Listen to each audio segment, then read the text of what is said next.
చాలా దిగ్భ్రాంతికి గురి చేసింది. నన్ను ఆదరిస్తున్న తెలుగు కుటుంబ సభ్యులకు మళ్ళీ చెప్తున్నా, మీ మంగ్లీ ఎలాంటి తప్పు చేయలేదు.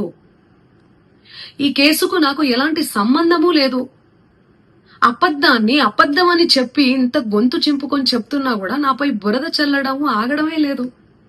అందుకే ప్రతి చేతిలో ఉన్న మొబైల్ కు, రిమోట్ కు నా మొర చెప్పుకుంటున్నాను. చట్టాన్ని గౌరవించే పౌరురాలిగా బాధితులకు న్యాయం జరిగేందుకు, దర్యాప్తు అధికారులకు సహకరించేందుకు నేను సిద్ధంగా ఉన్నానని మీకు విజ్ఞప్తి చేసుకుంటున్నాను. మంగ్లీ ఎలాంటి తప్పు చేయలేదు, చేయదు కూడా. ఈ మైక్రో ఫైనాన్స్ కేసు చీటింగ్ కంపెనీకి డబ్బులు వసూలు చేసిన వివాదంలో నాకు ఎలాంటి సంబంధం కూడా లేదు. మధునాయక్ ను మా కమ్యూనిటీ ప్రోగ్రామ్ లో భాగంగా నన్ను, నా తమ్ముడు శివాను కలిసిన మాట వాస్తవమే. కానీ అతను చేసే వ్యాపార వ్యవహారాలు, అతని వ్యక్తిగత జీవితానికి సంబంధించినటువంటి సమాచారంపై నాకు ఎలాంటి అవగాహన లేదు. ఈ కేసు విషయం నా దృష్టికి వచ్చిన వెంటనే నేనే స్వయంగా వెళ్లి అడ్వకేట్ సుబ్బారావుతో పాటు రమావత్ మధుపై పోలీసులకు ఫిర్యాదు చేసిన.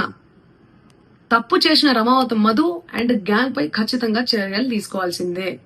బాధితులకు న్యాయం చేయాల్సిందే. ఈ కేసులో మోసగాళ్లను, బాధితుల అంశాలను పక్కన పెట్టి నాపై, నా కుటుంబ సభ్యులపై దుష్ప్రచారం చేసేందుకు కొందరు వ్యక్తులు కావాలని హేమకాంత్ రెడ్డి, సుబ్బు అడ్వకేటు, మధునాయక్ ఈ కేసులో మోసగాళ్లను, బాధితుల అంశాలను పక్కన పెట్టి నాపై, నా కుటుంబ సభ్యులపై దుష్ప్రచారం చేసేందుకు కొందరు వ్యక్తులు కావాలని ఈ వివాదంలోకి నన్ను లాగుతున్నారు. నిజానికి ఈ మైక్రో ఫైనాన్స్ అనే వ్యవహారంలో నష్టపోయింది బాధితులతో పాటు నేను కూడా ఒక బాధితురాలనే. వాళ్ళు అమాయకులు డబ్బులు పోగొట్టుకున్నారు, నేను పేరుని నష్టపోయాను.